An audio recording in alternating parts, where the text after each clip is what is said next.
Hello, welcome to Souvik film review and analysis. আমি সৌভিক, আর এই ভিডিওতে কথা বলবো তেলেগু সিনেমা ইয়েবাদে সুব্রমণিয়াম নিয়ে, directed by Nag Ashwin. Actually এই ছবিটা নিয়ে কথা বলার পেছনে উদ্দেশ্য সেটা হচ্ছে যে যেহেতু 27 তারিখে কলকি 2899 এটি রিলিজ করছে, তাই আমি ভাবলাম যে এই পরিচালকেরই আরও দুটো খুব ভালো কাজ আছে।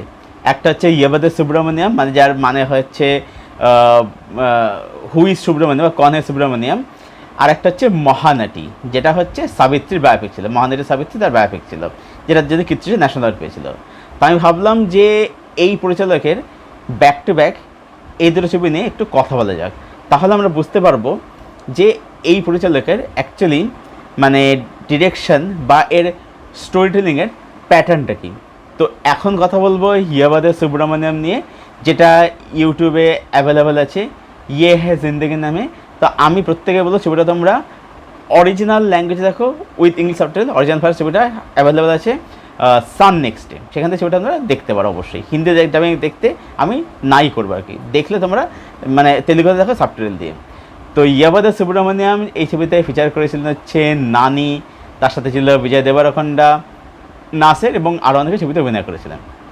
এবারে এর গল্পটা যে সামান্য একটু করে বলি, গল্পটা হচ্ছে এরকম যে নানি সে একজন ইনভেস্টমেন্ট ব্যাংকার।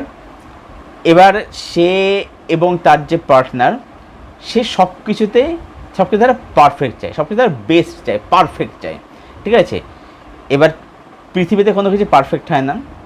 ঠিক এরকম সময় নানির সাথে দেখা হচ্ছে তার ছোটোবেলার বন্ধু ঋষি, যেটা দেখছে বিজয় দেবরকোন্ডা। এবার বিজয় দেবরকোন্ডা কি, সে লাইফকে এনজয় করতে চায়, সে অ্যাডভেঞ্চার ভালোবাসে, সে মানুষের সাথে মিশতে ভালোবাসে, সে একদম প্রচণ্ড একটা ফান লিভিং একটা গাই। সে বাইক নিয়ে এখানে এখানে ঘুরে ঘুরে বেড়ায়, এরকম একটা সে খুব একটা অন্যরকম একটা পার্সন আর কি, একদম মানে নানি যেরকম এটা তার ঠিক অপোজিট আর কি। এবারে এই বিজয় দেবরকোন্ডা ঋষির তার ইচ্ছা ছিল সে হচ্ছে দুধ কাশি যাবে। এবার তার সে স্বপ্ন পূরণ হয় না, কারণ একটা অ্যাক্সিডেন্টে বিজয় দেবরকোন্ডা মারা যায়। তখন নানি এবং তার সাথে আরও একটি মেয়ে থাকে, একটা বাড়ি গিয়ে সে মেয়েটার সাথে পরিচয় হয়। মেয়েটা হচ্ছে একজন ক্যারাটে ইনস্ট্রাক্টর। তারা তখন দুধকাশির উদ্দেশ্যে যাত্রা করে। দুধকাশি হচ্ছে হরিদ্বার থেকে যেতে হয়। এবারে এই জার্নি পথে কী হচ্ছে, মেন হচ্ছে এই ট্রেকিং জার্নিটা নিয়ে। এর থেকে বেশি গল্প জানতে গেলে তুমি সান নেক্সটে যাও, গিয়ে ছবিটা দেখে ফেলো সাবটাইটেল দিয়ে। হিন্দি ডাবিং মানে যারা একেবারেই অভ্যস্ত না সাবটাইটেল দেখতে, মানে অরিজিনাল ল্যাঙ্গুয়েজে, তারা হিন্দি ডাবিং দেখতে, তো ডাবিংয়ের কোয়ালিটি কিন্তু খুব একটা ভালো কিন্তু নয়।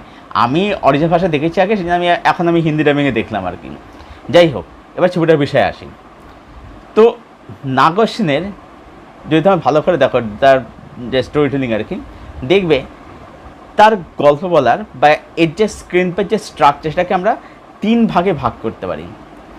প্রথম 1 ঘন্টা মতো সেটা হচ্ছে হচ্ছে মানে 2 ঘন্টা 21 মিনিট, হিন্দিতে 2 ঘন্টা 10 মিনিট বাদ আর কি। প্রথম 1 ঘন্টা মতো দেখবে এটা বিল্ড আপ থাকে। এবার এই যে প্রথম 1 ঘন্টা, সেটা কিন্তু মানে ট্রিটমেন্ট ওয়াইজ একটু অ্যাভারেজে বলা যায়।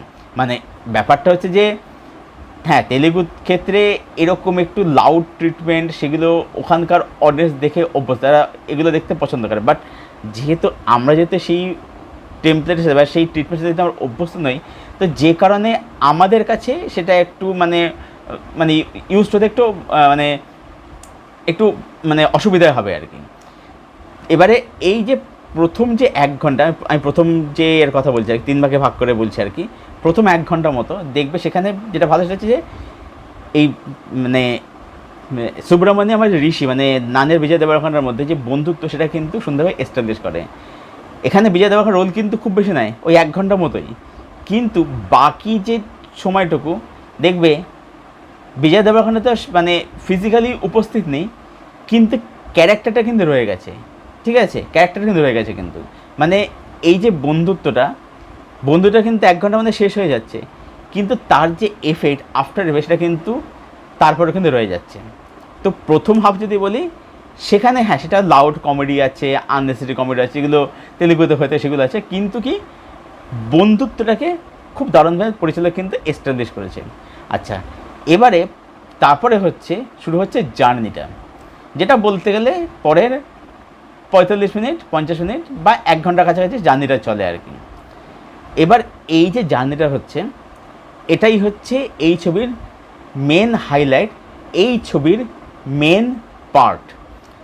এখানে কি হচ্ছে আমরা দেখতে পাচ্ছি যে এই যে নানির যেরকম চিন্তাভাবনা লাইফ নিয়ে, যে প্রফিট লস শেয়ার, অ্যাম্বিশান, টাকা পয়সা, এম ফেম, এই জিনিসগুলো নানির সম্বন্ধে মাথার সঙ্গে ঘুরতো, বা এই যে সবসময় ও যে একটা যান্ত্রিক জীবনের মধ্যে আবদ্ধ হয়েছিল, ও যখন এই জার্নিটা শুরু করে, মানে যেটা অ্যাকচুয়ালি বলা যায় একটা জীবনের জার্নি, সেই জার্নি পথে ও বিভিন্ন মানুষের সাথে পরিচিত হয়।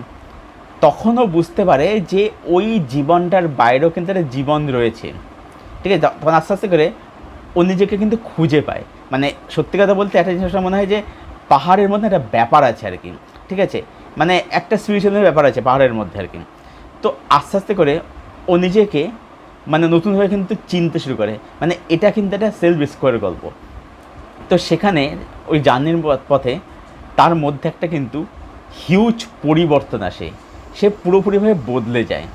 তো এইটা চলে হচ্ছে মানে মানে দ্বিতীয় ভাগের মধ্যে ওই জার্নি পথে কী কী হচ্ছে। এবার হচ্ছে কনক্লুশন হচ্ছে মানে কি, যে ও জার্নি পথে ফিরে আসার পরে ওর জীবনে সত্যি কী পরিবর্তন হলো বা কী পরিবর্তন হলো। আমরা যারা দেখতে পাই ওর যে মানে যে পার্টনার আর কি, ও রিয়েলাইজ করার পরে যে এটা অ্যাকচুয়ালি কোনো সম্পর্কে ছিল না। কারণ লাস্ট বলে যে তুমি আমাকে সবসময় বেস্ট বলেছো, সবসময় আমার থেকে পারফেক্ট চেয়েছো, কিন্তু আমাকে তখন কিন্তু ভালোবেসে আই লাভ বলা নেই। তো অ্যাটলিস্ট এখানে এটা নানি রিয়েলাইজ করে যে এই যে ওর পার্টনারকে বলে একটা সময় যে যদি তুমি ডিলটা ক্র্যাক করতে পারো তাহলে তোমার সাথে আমার বিয়ে, না হলে হবে না। তার মানে কি, তার মানে এই যে সম্পর্ক, এই যে বিয়েটা, এটাও একটা বিজনেস ডিলই ছিল অ্যাকচুয়ালি, এটা কোনো সম্পর্ক ছিল না। তো এটা রাস্তাও কিন্তু রিয়েলাইজ করে কিন্তু ও জীবনের যে মানে অর্থ সেটা কিন্তু খুঁজে পায় আর কি, যে জীবন মানে শুধু কিন্তু মানে ওই ডিল ক্র্যাক করা, এম ফেম মানি অ্যাম্বিশন, এগুলো কিন্তু নয়, কিন্তু তার বাইরেও একটা জীবন আছে যেখানে সন্ধ্যায় বাঁচা যায়, যেখানে লাইফটাকে এনজয় করা যায়, সেটা কিন্তু ও কিন্তু রিয়েলাইজ করে কিন্তু। তো লাস্টে কনক্লুশন দেখতে পাই যে সে কিন্তু পুরোপুরি মানে এখানে বদলেই গেছে আর কি। এটা আমরা কিন্তু মানে বুঝতে পারি আর কি এই লাস্ট এর মধ্যে, মানে দ্বিতীয় 3 নম্বর ভাগের মধ্যে আর কি। তো মানে ওভারঅল যদি বলি, রাইটিং কিন্তু খুব সুন্দর, মানে খুব ভালো বলতে এই সেন্সে বলছি। হ্যাঁ, আমি ট্রিটমেন্ট লাউড ধরেই বলছি। অ্যাকচুয়ালি কী হচ্ছে, প্রথম দিকে যেভাবে বন্ধুদের এস্টাবলিশ করছে, তারপরে জার্নি পথে কী হচ্ছে, ঋষি হয়তো ফিজিক্যালি নেই, কিন্তু ঋষি ওদের সঙ্গে কিন্তু রয়েছে, মানে ক্যারেক্টারদের সঙ্গে কিন্তু রয়েছে। এবং লাস্টে কিন্তু আমরা দেখতে পাচ্ছি নানি কিন্তু পুরোপুরি কিন্তু বদলেই যাচ্ছে কিন্তু আর কি, ঠিক আছে। তো এখানে কিন্তু এই মেন হচ্ছে এই জার্নিটা, এই ট্রেকিং জার্নিটা হচ্ছে মেন পার্ট আর কি। আচ্ছা, এবার নেক্সট সেটা হচ্ছে যে এর পারফরমেন্স। এখানে কিন্তু নানির কাজ কিন্তু আমার দারুণ দেখেছিলো। নানিকে বরাবরই খুব ভালো লাগে, তার স্ক্রিপ্ট সিলেকশন খুবই ভালো। মানে সে একটা ছবিতে কাজ করছে তখন বুঝতে হবে যে সেই স্ক্রিপ্টের মধ্যে কিছু আছে, কিছু দম আছে। আচ্ছা, এখানে বিজয় দেবরকোন্ডার কাজ আমার বেশ ভালো লেগেছে। অ্যাকচুয়ালি বিজয় দেবরকোন্ডা এই ধরনের চরিত্র সে বেশ ভালোই পোর্ট্রেট করতে পারে, ভালোই প্লে করতে পারে। এছাড়াও নাচের ছোটো চরিত্রে ভালো, মেয়ে দুটো যারা করেছে তাদের জায়গায় তারাও বেশ ভালো। আর টেকনিক্যালি কিন্তু বেশ ভালো, মানে যেরকমভাবে লোকেশানটাকে ধরা হয়েছে, সেট ডিজাইন বলি, লোকেশন বলি, ক্যামেরা ওয়ার্ক বলি, ওভারঅল মেকিং সিনেমাটোগ্রাফি, সেগুলো কিন্তু বেশ ভালো। মানে জার্নি পথে যখন যাচ্ছে যখন আর কি, ওখানে যে পাহাড়ের দৃশ্য যেভাবে দেখানো হয়েছে দেখতে দারুণ লাগে, ভীষণ সুন্দর লাগে আর কি, ঠিক আছে। তো সব মিলে যদি বলবো যে এই ছবিটা খুবই ভালো একটা ছবি, খুব সুন্দর একটা ছবি। তবে একটা কথা আবারও রিপিট করছি, সেটা হচ্ছে যে ছবিটা যদি তোমরা আসল মজা, আসল ফিল যদি পেতে চাও, তাহলে তোমরা এই ছবিটা হিন্দিতে একেবারেই দেখো না। ডাবিং কোয়ালিটি কিন্তু খুব একটা ভালো নয়, সেই মজা সেই ফিল কিন্তু পাবে না। এই ছবির আসল মজা, আসল ফিল যদি পেতে চাও, তাহলে সান নেক্সটে যাও, গিয়ে এই ছবিটা তেলেগু ভাষাতে আছে, সাবটাইটেল, সেখান থেকে ছবিটা অবশ্যই দেখে ভালো। খুব ভালো হয়েছে, এটা খুবই ভালো হয়েছে ছবিটা আর কি, ভীষণ সুন্দর লাগবে। মানে লাইফ সম্বন্ধে এত সুন্দর কমেন্টারি আছে, মানে বিউটিফুল, দারুণ দারুণ। তো এই ছিল আমার আলোচনা ইয়াবাদে সুব্রমণিয়াম বা হুই সুব্রমণিয়াম ছবিটাকে নিয়ে। ছবিটা যারা দেখোনি, আমি বলছি ছবিটা তোমরা অবশ্যই দেখো, অবশ্যই দেখো, খুব ভালো লাগবে। এটা একটা জার্নির গল্প, সেলফ ডিসকভারের গল্প। তোমাদের ছবিটা খুব ভালো লাগবে আশা করছি, আই হোপ মুগ্ধ করে তোমার ছবিটা। তো ছবিটা তোমরা দেখো, দেখে কমেন্টে জানাও ছবিটা তোমাদের কীরকম লাগলো। আর ছবিটা যদি আমার দেখা রয়েছে তোমাদের ওপিনিয়ন প্লিজ কমেন্ট বক্সে শেয়ার করো। ভিডিওটা ভালো লেগে লাইক করো, শেয়ার করে সাবস্ক্রাইব করো, পাশের বেল বাটনটাকে প্রেস করে দেবে এরকম আরও ভিডিও পাওয়ার জন্য। আর আমার সঙ্গে জুড়তে চাইলে আমার ফেসবুক লিঙ্ক দেওয়া থাকে নিচের ডিসক্রিপশন বক্সে, সেখান থেকে তোমরা আমার সঙ্গে যুক্ত হয়ে সেখান থেকে ফ্রেন্ড হতে পারি। ভিডিওটা এখানেই শেষ করছি। Thank you for your support, thank you for watching. দেখা হচ্ছে তোমাদের সাথে পরের কোনো ভিডিওতে। Till then, tata.